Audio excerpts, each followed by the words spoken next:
The foliage on trees is usually green, so we'll choose a green tree, a gum tree, and I'll just tidy up the branches first, and that'll give us where to put the leaves. I start with a warm yellow, mix in a green or a blue to change the colour of the yellow, but don't mix it completely, and have your tones from dark to light.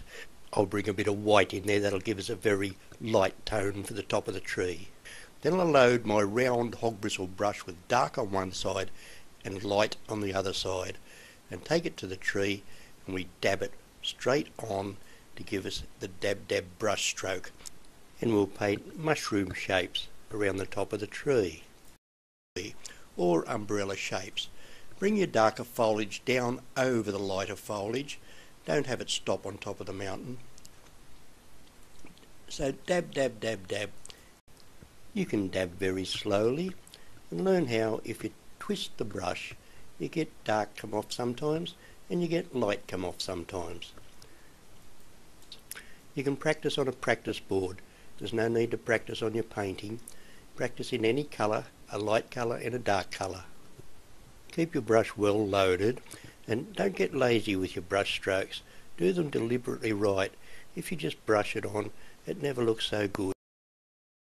I like to load my brush well and dab dab dab dab, and you get very crispy leaves on top of the gum trees.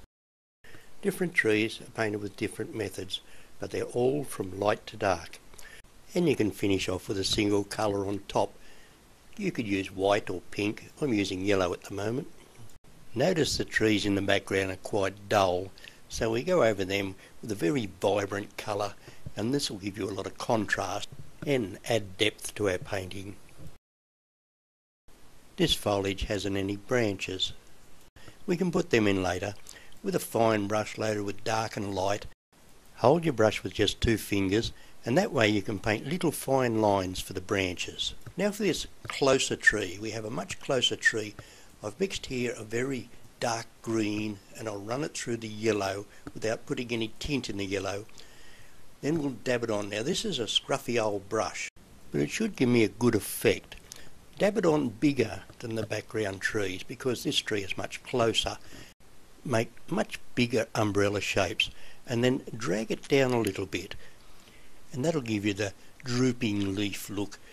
So have a look at trees when you're out and about and imagine how you could load a brush and reproduce exactly the same shape and tones as that tree.